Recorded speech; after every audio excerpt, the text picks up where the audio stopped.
Hello there. What is going on, everybody? Today we're going to be talking about Heavy Fire Zone for Armada. This is one of the new upgrades coming in Wave 8, and it has kind of flown under the radar a little bit for some folks because it's not quite as flashy as a lot of the other new stuff coming with Wave 8, and I think a lot of people think that it doesn't really look that great on the surface. So I'm going to kind of examine this card a little bit, talk about how it kind of changes some core rules, which is pretty cool. Well, it doesn't really change core rules. It uses the core rules, but allows something to happen that never could have happened before. So basically, we got the little preview of it, and what it says is, while attacking a squadron before you gather dice, if the defender is not engaged with a friendly squadron, you may replace all of the blue dice in your anti-squadron armament with red dice.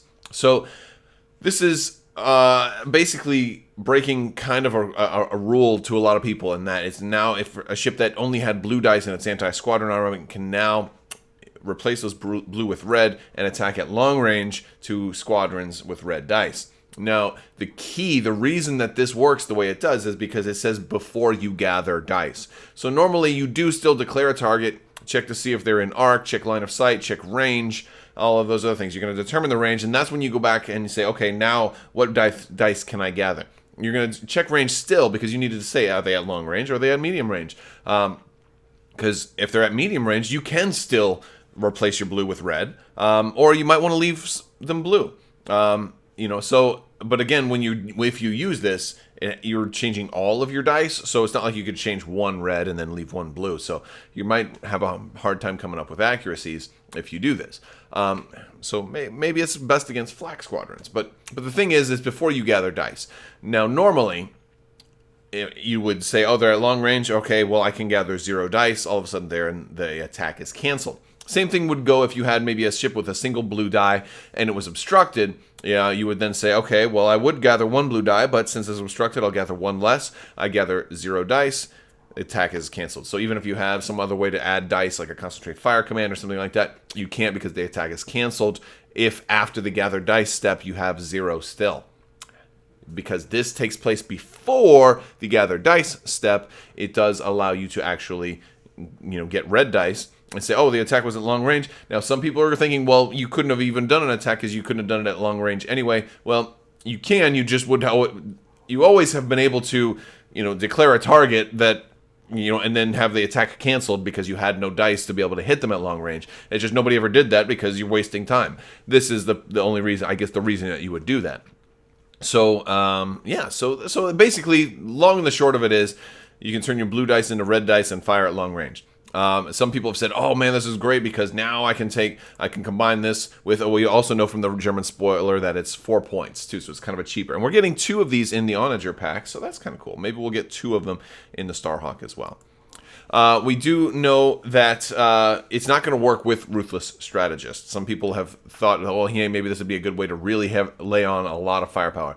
The reason I say it's not going to work with Ruthless Strategist is because, well, to do Heavy Fire Zone, they have to not be engaged with a friendly squadron, and Ruthless Strategist is they have to be engaged with a friendly squadron. So while you can still put these on the same ship if it's got available upgrades, you're not going to be using them on the same attack. So you might want to change things up a little bit. You might want to have Ruthless Strategist if you're really going anti-squadron hate, but you'd have to have some of your own squadrons, and you have to do them at different times. So I don't really maybe if you just wanted insurance in case they are engaged, I can Ruthless Strategist. In case they aren't engaged, I can do red dice, something like that.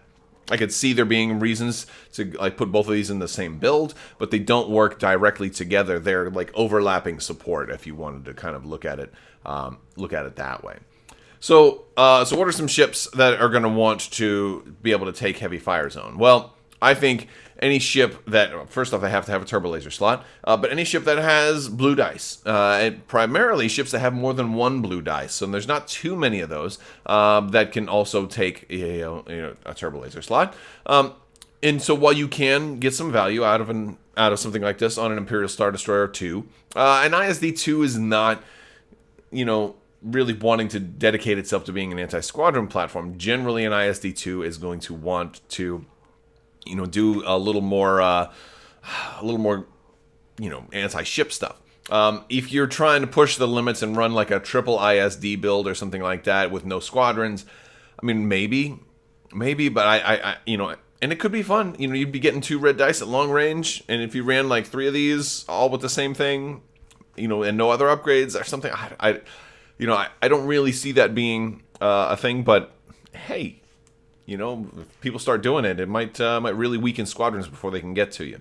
And again, you're really playing the luck game at that point because you don't really have anything to reroll them. And so ideally you want to be able to do, you know, a little bit more dice kind of guarantees. And single dice ships, again, like a victory, while you can do it, it's not great. But in the victory's case, I'll say you might want to check it out. You might want to consider it, especially if you've got somebody like Callus, or, you know, you can do other things to and then concentrate fires to get extra dice, possibly. I can say that's possible. But also, the victory has a title that actually works well with it, the Warlord title, because if you happen to roll a red accuracy, you can change it to a face with a hit icon, and in the red dice's case, you can make that into a double hit. So you kind of have, you know, a 2 out of 8 chance instead of just a 1 out of 8 chance to get a double hit. So I can make a slight case for it. You know, you could try it out on the victory if you're looking to maybe run a victory that doesn't have a whole lot of stuff. I do think instead of Ruthless Strategist, though, you probably want to run gunnery teams on most of these, because if you do have those guys in your front attack arc, these 2 happen to be ships that, you know, that probably will also want to shoot ships out of their front attack arc. So if the squadrons are there, you don't want to be like, oh, I got this whole thing from squadrons, but that means I can't attack your flagship with my big ship. So you do probably want to run gunnery team instead of Ruthless Strategists. But ideally, I think you want multiple turbo laser slots, so this way you can combine it with linked turbo laser towers. I think that's probably the most common way we'll see something like Heavy Fire Zone flown. Unfortunately, there are a lot of ships, because again, linked turbo laser towers is giving you a red reroll every time, which is awesome. It's really, really, really, really going to work with this. It's going to work really, really well. You're going to get to, you know, reroll a lot of dice, which is very cool. And if you've only got 1, you can just be like, boom, boom, boom, all right, add a whole bunch more. Should be really fun for just the 1 target. However, a lot of the ships that have 2 turbo laser slots have no blue dice in their squadron armament, which kind of means, you know, we still haven't seen like a modification or anything that adds to your anti-squadron armament. I thought for sure we would have seen an offensive retrofit by now that just added a blue die to your, you know, anti-squadron armament or something like that, but they haven't done that. I think looking at what we've got now, it probably would be a good idea for them not to do that, because that could have ships rolling like 4 red dice maybe at long range, you know, craziness. So, but yeah, so like stuff like the Simoon and the Liberties, while they do have 2, you know, they can take the LTT and Heavy Fire Zone, they're not going to get any use out of that, so probably don't want to do that.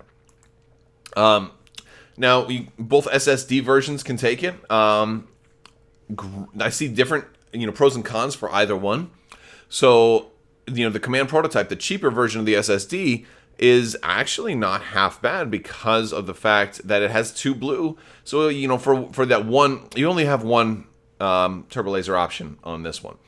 Now, it is going to turn your 2 blue into 2 red at long range, which is actually going to give you a tremendous amount of firing. But I'm not sure it's really great on an SSD. I'm just not sure, because you start off so far out, you may be in medium range already right away as it is.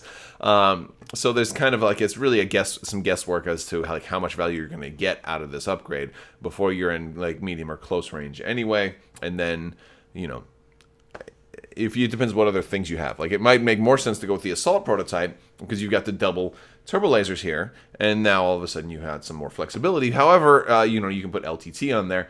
But like, this is like, you know, usually a 1 ship build, or at least 1 main ship build. So do you really want both of your turbo lasers going to anti-squadron?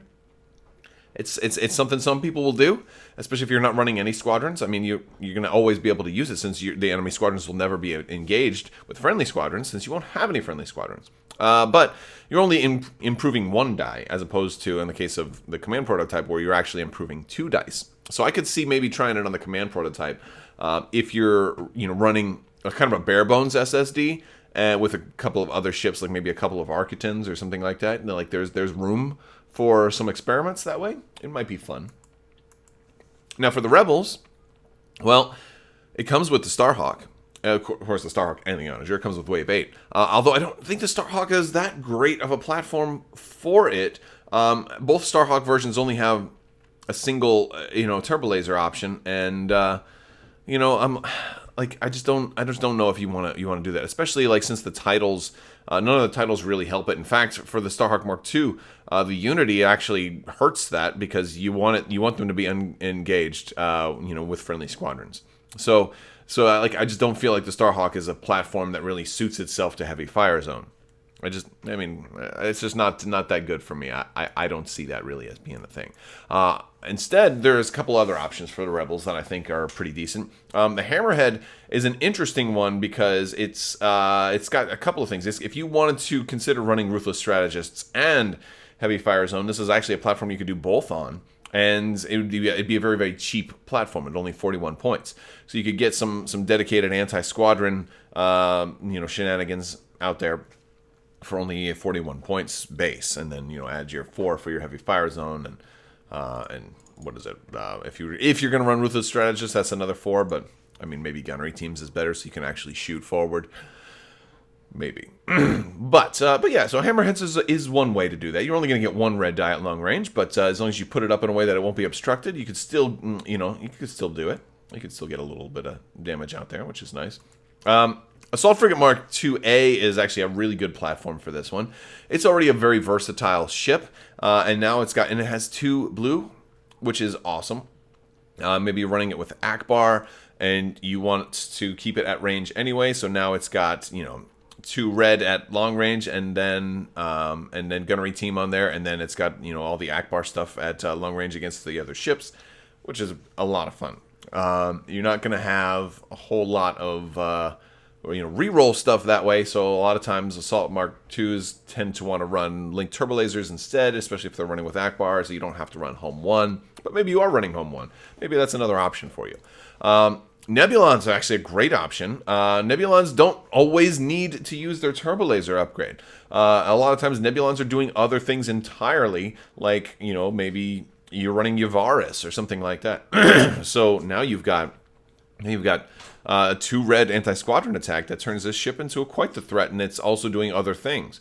So I think a Nebulon might be my favorite option for the new heavy fire zone. So yeah, that is about it, guys. I know we've been a little bit light on the Armada news lately because hasn't been a whole lot, and we still have a couple of weeks. It looks like we're not going to be getting Wave 8 until probably late in January and maybe even February. They haven't said February yet, but some dates have come out for other products that were pushed back into January, and there are the dates that we have already are kind of mid-January, and for the late January stuff yet, we don't have any other dates yet. So it's either going to be like the last week of January and we get like tons of stuff for X-Wing, Legion, and Armada all in the same day, or some things are also going to bleed over into February, which I kind of hope is not the case because I am itching to get my hands on some new ships. But I would love to hear from you guys. If you like this video, go ahead and give it a thumbs up. Let me know what you think down in the comments below. Don't forget to click that subscribe button. And I want to throw a big shout out to my patrons on Patreon. You guys are amazing and definitely help keep making this possible. So thank you guys so much for everything. And as always, have a great day.